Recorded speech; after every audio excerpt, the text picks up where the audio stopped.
Salut à toutes et à tous, soyez les bienvenus sur C8 pour ce nouveau numéro de Voyage au bout de la nuit que l'on commence tout de suite en vous donnant la parole. C'est la rubrique des questions-réponses de Lionel à laquelle vous participez en écrivant à l'attention de Lionel Cécilio ou de la rubrique des questions-réponses de Lionel, chaîne C8, émission Voyage au bout de la nuit au 1 rue Les Enfants du Paradis 92 100 Boulogne-Billancourt ou pour ceux qui le souhaitent, vous pouvez aussi m'écrire via les réseaux sociaux avec le hashtag VB.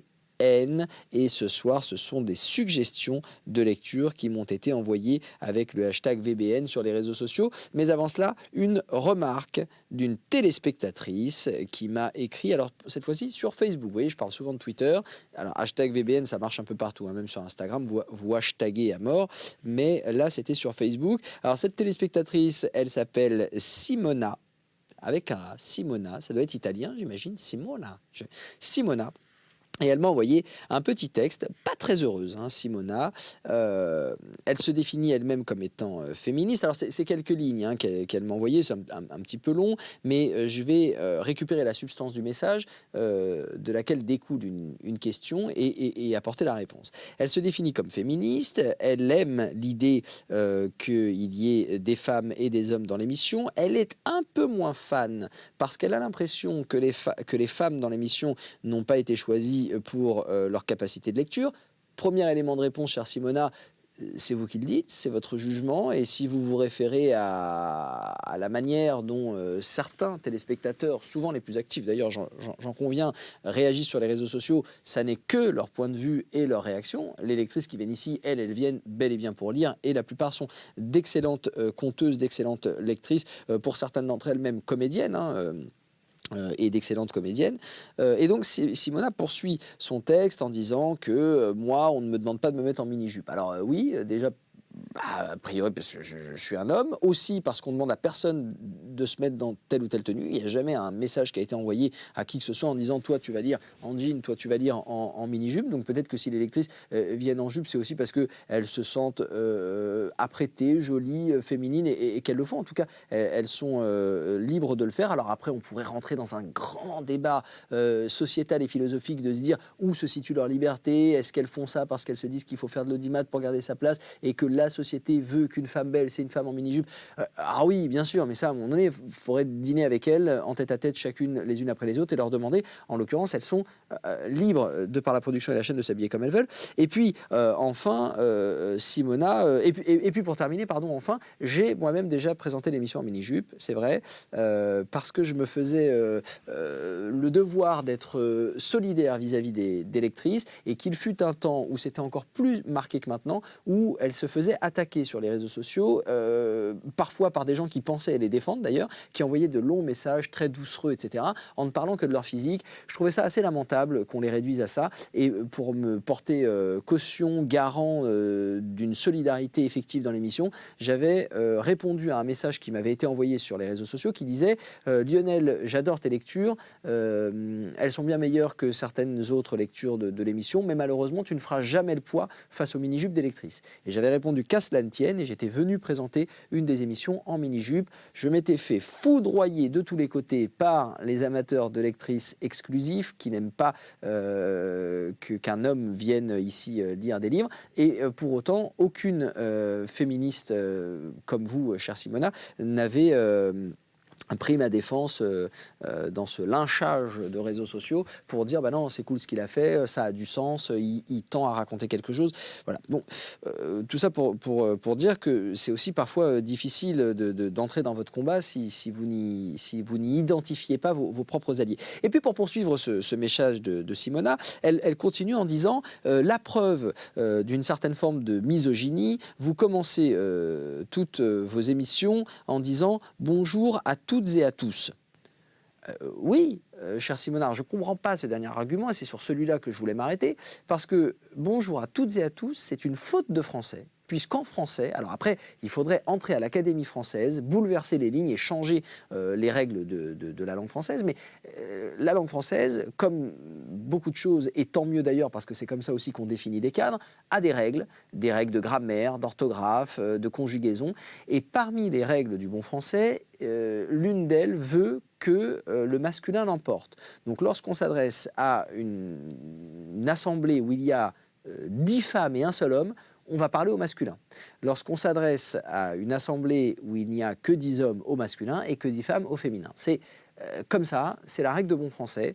Donc, lorsque je m'adresse aux téléspectateurs et aux téléspectatrices, je devrais normalement dire bonsoir à tous, parce que le masculin l'emporte et qu'il va de soi que l'assemblée à laquelle je m'adresse, l'auditoire auquel je m'adresse, est constitué aussi bien d'hommes et de femmes, et la règle de français voudrait que le masculin l'emporte. Je fais volontairement une faute de français que j'assume et que je valide presque comme un acte militant en disant bonsoir à toutes et à tous pour préciser et marquer le fait de mon désaccord personnel. Voilà, je ne me définis pas non plus comme féministe activiste, mais j'ai aussi des points de vue sur certaines choses et j'en ai un sur celui-là.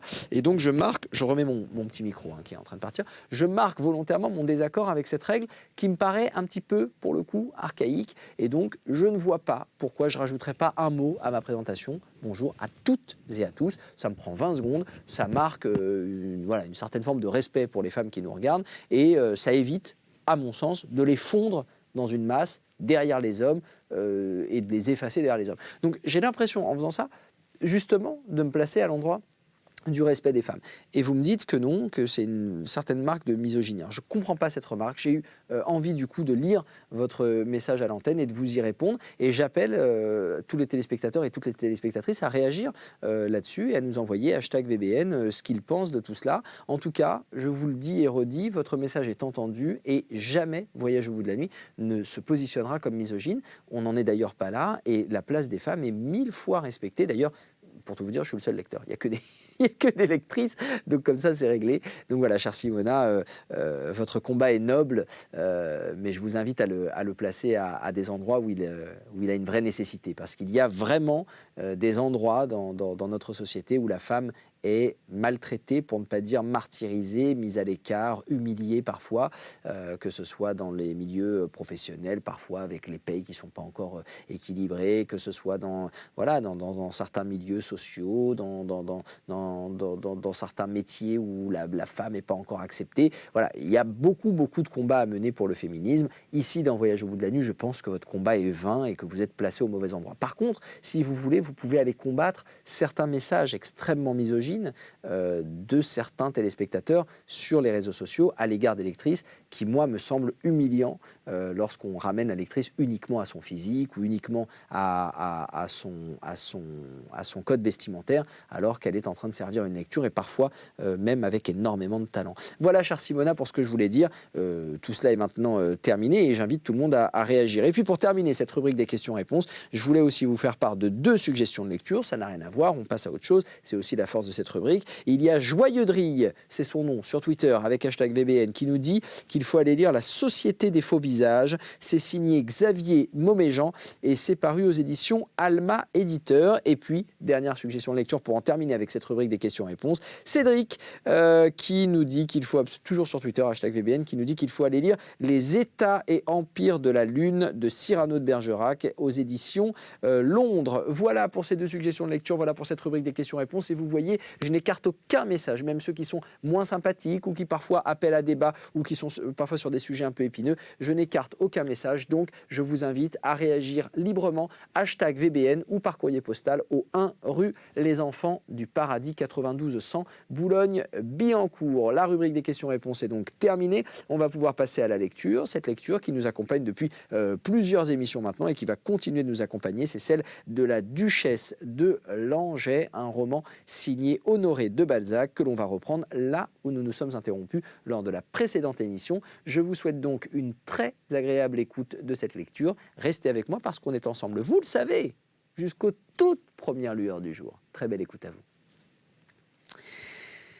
Ces paroles représentent imparfaitement celles que fredonna la duchesse avec la vive prolixité d'une serinette. Certes, elle put parler longtemps, le pauvre Armand n'opposait pas, pour toute réponse à ce torrent de notes flûtées, autre chose qu'un silence plein de sentiments horribles. Pour la première fois, il entrevoyait la coquetterie de cette femme et devinait instinctivement que l'amour dévoué, l'amour partagé, ne calculait pas, ne raisonnait pas ainsi chez une femme vraie. Puis, il éprouvait une sorte de honte en se souvenant d'avoir involontairement fait les calculs dont les odieuses pensées lui étaient reprochées. Puis, en s'examinant avec une bonne foi toute angélique, il ne trouvait que de l'égoïsme dans ses paroles, dans ses idées, dans ses réponses conçues et non exprimées. Il se donna tort, et dans son désespoir, il eut l'envie de se précipiter par la fenêtre. Le moi le tuait. Que dire, en effet, à une femme qui ne croit pas à l'amour? Laissez-moi vous prouver combien je vous aime. Toujours moi. Montriveau ne savait pas comment ces sortes de circonstances le savent les héros de boudoir, imiter le rude logicien marchant devant les pyrrhoniens qui niaient le mouvement. Cet homme audacieux manquait précisément de l'audace habituelle aux amants qui connaissent les formules de l'algèbre féminine. Si tant de femmes, et même les plus vertueuses, sont la proie des gens habiles en amour auxquels le vulgaire donne un méchant nom, peut-être est-ce parce qu'ils sont de grands prouveurs et que l'amour veut, malgré sa délicieuse poésie de sentiments, un peu plus de géométrie qu'on ne le pense. Or, la duchesse et Montriveau se ressemblaient, en ce point qu'ils étaient également inexperts en amour. Elle en connaissait très peu la théorie, elle en ignorait la pratique, ne sentait rien et réfléchissait à tout. Montriveau connaissait peu de pratique, ignorait la théorie et sentait trop pour réfléchir. Tous deux subissaient donc et sentaient trop le malheur de cette situation bizarre. En ce moment suprême, ces myriades de pensées pouvaient se réduire à celle-ci. Laissez-vous posséder. Phrase horriblement égoïste pour une femme chez qui ces mots n'apportaient aucun souvenir et ne réveillaient aucune image. Néanmoins, il fallait répondre. Quoi qu'il eût le sang fouetté par ces petites phrases en forme de flèches, bien aiguës, bien froides, bien acérées, décochées coup sur coup, Montriveau devait aussi cacher sa rage pour ne pas tout perdre par une extravagance. Madame la Duchesse, je suis au désespoir que Dieu n'ait pas inventé pour la femme une autre façon de confirmer le don de son cœur que d'y ajouter celui de sa personne. Le haut prix que vous attachez à vous-même me montre que je ne dois pas en attacher un moindre. Si vous me donnez votre âme et tous vos sentiments, comme vous me le dites, qu'importe donc le reste. D'ailleurs, si mon bonheur vous est un si pénible sacrifice, n'en parlons plus. Seulement, vous pardonnerez à un homme de cœur de se trouver humilié en se voyant pris pour un épagneul. Le ton de cette dernière phrase eût peut-être effrayé d'autres femmes. Mais quand une de ces porte-jupes s'est mise au-dessus de tout en se laissant diviniser, aucun pouvoir ici-bas n'est orgueilleux comme elle sait être orgueilleuse. Monsieur le marquis, je suis au désespoir que Dieu n'ait pas inventé pour l'homme une plus noble façon de confirmer le don de son cœur que la manifestation de désirs prodigieusement vulgaires. Si en donnant notre personne, nous devenons esclaves, un homme ne s'engage à rien en nous acceptant. Qui m'assurera que je serai toujours aimé? L'amour que je déploierai à tout moment pour vous mieux attacher à moi serait peut-être une raison d'être abandonné. Je ne veux pas faire une seconde édition de Madame de Beauséant. Sait-on jamais ce qui vous retient près de nous? Notre constante froideur est le secret de la constante passion de quelques-uns d'entre vous. À d'autres, il faut un dévouement perpétuel, une adoration de tous les moments à ceci, la douceur à cela, le despotisme. Aucune femme n'a encore pu bien déchiffrer vos cœurs. Il y eut une pause, après laquelle elle changea de ton. Enfin, mon ami, Vous ne pouvez pas empêcher une femme de trembler à cette question. Serai-je aimé toujours? Quelque dure qu'elle soit, mes paroles me sont dictées par la crainte de vous perdre. Mon Dieu, ce n'est pas moi, cher, qui parle, mais la raison. Et comment s'en trouve-t-il chez une personne aussi folle que je le suis? En vérité, je n'en sais rien. Entendre cette réponse commencer par la plus déchirante ironie et terminer par les accents les plus mélodieux dont une femme se soit servie pour peindre l'amour dans son ingénuité, n'était-ce pas aller, en un moment, du martyre au ciel? Montriveau pâlit et tomba pour la première fois de sa vie aux genoux d'une femme. Il baisa le bas de sa robe de la duchesse, les pieds, les genoux. Mais pour l'honneur du faubourg Saint-Germain, il est nécessaire de ne pas révéler les mystères de ces boudoirs, où l'on voulait tout de l'amour, moins ce qui pouvait attester l'amour. « Chère Antoinette » s'écria Montriveau, dans le délire où le plongea l'entier abandon de la duchesse qui se crut généreuse en se laissant adorer. « Oui, tu as raison. Je ne veux pas que tu conserves de doute. En ce moment, je tremble aussi d'être quitté par l'ange de ma vie, et je voudrais inventer pour nous des liens indissolubles. Oh, dit-elle, tout bas. Tu vois, j'ai donc raison. Laisse-moi finir, reprit Armand. Je vais d'un seul mot dissiper toutes tes craintes. Écoute, si je t'abandonnais, je mériterais 1000 morts. Sois tout à moi, je te donnerais le droit de me tuer si je te trahissais. J'écrirais moi-même une lettre par laquelle je déclarerais certains motifs qui me contraindraient à me tuer. Enfin, j'y mettrais mes dernières dispositions.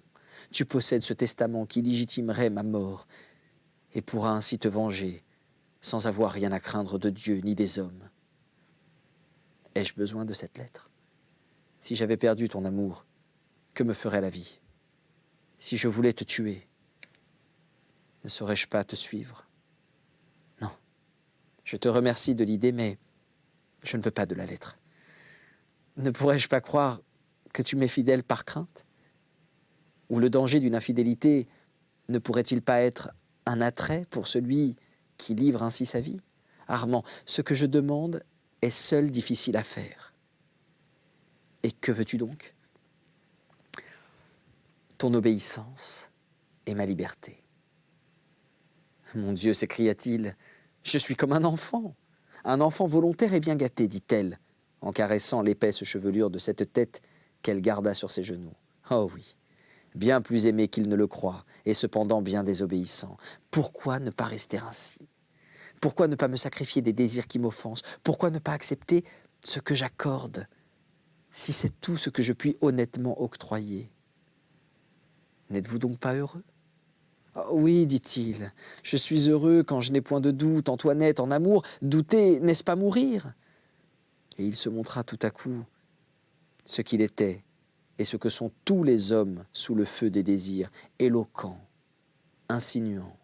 Après avoir goûté les plaisirs permis sans doute par un secret et jésuitique oukase, la duchesse éprouva ses émotions cérébrales dans l'habitude lui avait rendu l'amour d'Armand nécessaire autant que l'était le monde, le bal et l'opéra. Se voir adoré par un homme dont la supériorité, le caractère inspire de l'effroi. En faire un enfant, jouer comme Popée avec Néron. Beaucoup de femmes, comme firent les épouses d'Henri VIII, ont payé ce périlleux bonheur de tout le sang de leurs veines. Eh bien, pressentiment bizarre, en lui livrant les jolis cheveux blanchement blonds dans lesquels il aimait à promener ses doigts, en sentant la petite main de cet homme vraiment grand la presser, en jouant elle-même avec les touffes noires de sa chevelure dans ce boudoir où elle régnait, la duchesse se disait « Cet homme est capable de me tuer s'il s'aperçoit que je m'amuse de lui. » Monsieur de Montriveau resta jusqu'à 2 heures du matin, près de sa maîtresse qui, dès ce moment, ne lui parut plus ni une duchesse ni une Navarin.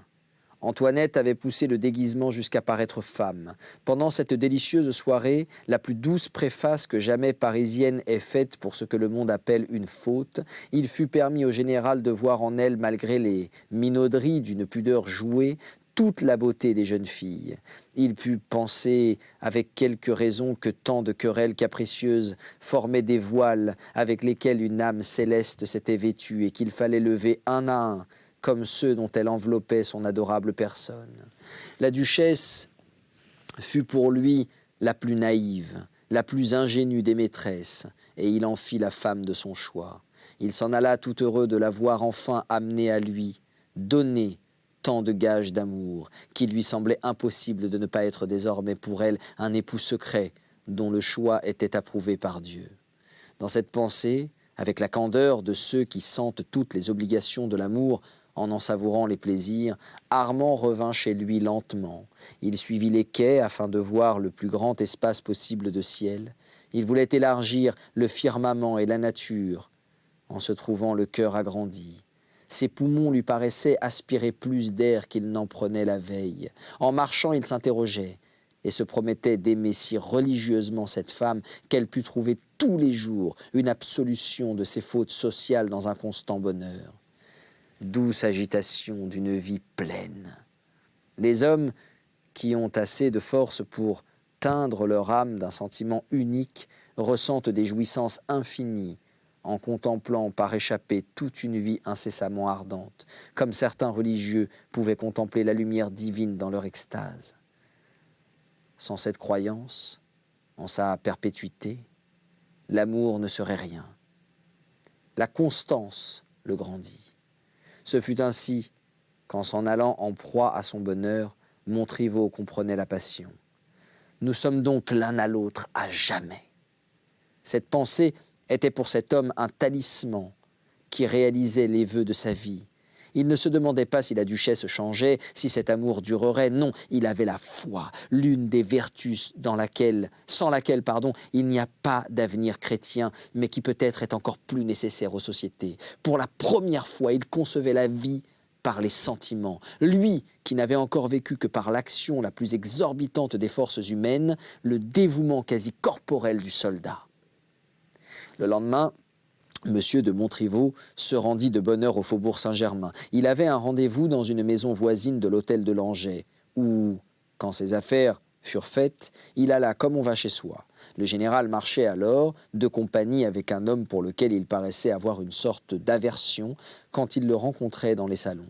Cet homme était le marquis de Ronquerolles, dont la réputation devint si grande dans les boudoirs de Paris, homme d'esprit, de talent, homme de courage surtout, et qui donnait le ton à toute la jeunesse de Paris. Un galant homme, dont les succès et l'expérience étaient également enviés, et auquel ne manquait ni la fortune, ni la naissance, qui ajoutent à Paris tant de lustre aux qualités des gens à la mode. « Où vas-tu » dit M. de Ronquerolles à Montriveau. « Chez Madame de Langeais. »« Ah, c'est vrai ? J'oubliais que tu t'es laissé prendre à sa glu. Tu perds chez elle un amour que tu pourrais bien mieux employer ailleurs. J'avais à te donner dans la banque 10 femmes qui valent 1000 fois mieux que cette courtisane titrée, qui fait avec sa tête ce que d'autres femmes plus franches font. Que dis-tu là, mon cher ? Dit Armand en interrompant Ronquerolles. La duchesse est un ange de candeur. Ronquerolles se prit à rire. Puisque tu en es là, mon cher, dit-il, je dois t'éclairer. Un seul mot. Entre nous, il est sans conséquence. La duchesse t'appartient-elle ? En ce cas, je n'aurai rien à dire. Allons, fais-moi tes confidences. Il s'agit de ne pas perdre ton temps à greffer ta belle âme sur une nature ingrate qui doit laisser avorter les espérances de ta culture. Quand Armand eut naïvement fait une espèce d'état de situation dans lequel il mentionna minutieusement les droits qu'il avait si péniblement obtenus, Ronquerolles partit d'un éclat de rire si cruel qu'à tout autre il aurait coûté la vie. Mais à voir de quelle manière ces deux êtres se regardaient et se parlaient, seuls, au coin d'un mur, aussi loin des hommes qu'ils eussent pu l'être au milieu d'un désert, il était facile de présumer qu'une amitié sans bornes les unissait et qu'aucun intérêt humain ne pouvait les brouiller. Alors pourquoi est-ce que son ami rit alors que c'est son ami, donc ce n'est pas une vraie moquerie? Eh bien peut-être parce qu'il est face à une situation qui lui paraît à lui parfaitement ridicule et absurde, à savoir que peut-être il sait des choses sur la duchesse de Langeais qui viennent contredire et contrecarrer les absolues certitudes de notre ami sur sa maîtresse. Peut-être qu'il va lui faire des révélations terribles et peut-être que c'est là que notre homme va se rendre compte qu'il n'est que le jouet, que la dupe d'une femme à l'esprit bien plus pervers qu'il n'a pu l'imaginer jusque-là. Eh bien, pour en être sûr et pour répondre à toutes ces questions, il faudra poursuivre cette lecture, mais ce sera dans un prochain numéro de Voyage au bout de la nuit, car vous l'avez compris, pour l'heure, cette émission est maintenant terminée. Je vous remercie infiniment d'avoir suivi. Je vous souhaite une très très belle journée ou une très très belle nuit pour ceux qui vont poursuivre leur nuit maintenant. Quant à nous, on se retrouve très vite sur C8 pour d'autres aventures littéraires, à commencer par la suite de la lecture de ce roman d'Honoré de Balzac. D'ici là, prenez soin de vous et à très vite.